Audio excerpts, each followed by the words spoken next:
বং রেসিপিতে তোমাদের সবাইকে স্বাগত জানাই। আশা করি তোমরা সবাই খুব ভালো আছো, আমিও ভালো আছি। আজকে আমি তোমাদের সাথে শেয়ার করব এমন একটা রেসিপি যেটা বাড়িতে থাকা কিছু সহজ উপকরণ দিয়ে চট করে তোমরা বানিয়ে নিতে পারবে। এমনকি যারা নতুন রান্না শিখছো তারাও বানিয়ে নিতে পারবে। আর স্বাদ বদল তো অবশ্যই হবে। আজকে আমি তৈরি করব ঢ্যাঁড়সের পকোড়া।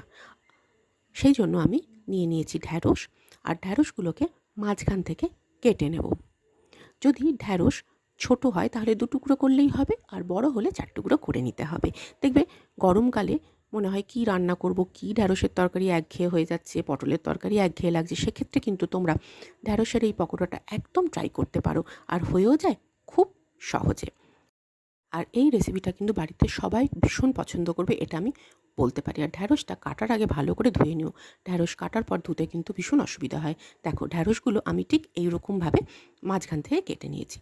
তো এইবার পকোড়া বানানোর জন্য আমার কিছু ড্রাই স্পাইসেস লাগবে।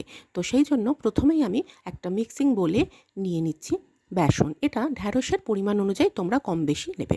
আমি এখানে মোটামুটি 4 চামচ মতো বেসন নিচ্ছি। তার মধ্যে আমি নিয়ে নিচ্ছি আন্দাজ মতো সল্ট, আর এর সাথে নিয়ে নেব অল্প একটু টারমারিক পাউডার বা হলুদ, আর দিয়ে দেবো কাশ্মীরি রেড চিলি পাউডার একটু কালারটা ভালো আসার জন্য। সেই সঙ্গে অবশ্যই দিতে হবে চালের গুঁড়ো। এখানে না কর্নফ্লাওয়ারের পরিবর্তে চালের গুঁড়ো দিলে জিনিসটা অনেক ভালো হবে। ড্রাই স্পাইসেসগুলো আমি একটু ভালোভাবে মিশিয়ে নিচ্ছি। দেখো এগুলো সমস্তই কম বেশি আমাদের বাড়িতে থাকে, তাই খুব সহজে যে কেউ এটা বানিয়ে নিতে পারে। আর দেখো জলটা না ঠিক এইরকমভাবে অল্প একটু একটু করে জল দিয়ে এটা মাখতে হবে। একসাথে অনেকটা জল দিয়ে দিলে একদমই এটা ভালো হবে না।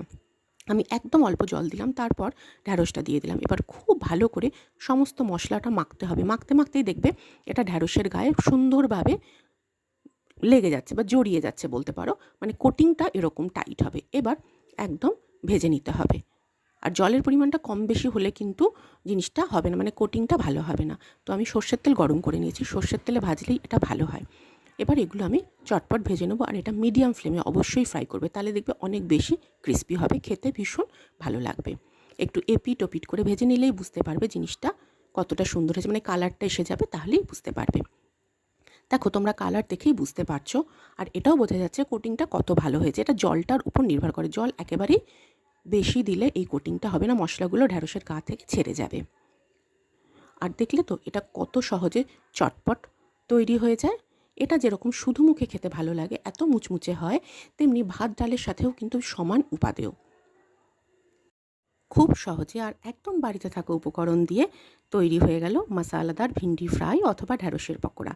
আর কি, তোমরা যে কোনো দিন বাড়িতে চটপট বানিয়ে ফেলো, আর আমাকে কমেন্ট করতে ভুলো না তোমাদের কেমন লাগলো। আমি কিন্তু তোমাদের কমেন্টের অপেক্ষায় থাকবো। আমার আজকের রেসিপি ভালো লাগলে লাইক শেয়ার করে দিও, আর চ্যানেলটা সাবস্ক্রাইব করে আমার সাথে থেকো প্লিজ। সবাই খুব ভালো থেকো, সুস্থ থেকো। আবারও ফিরে আসবো নতুন নতুন রেসিপির সাথে।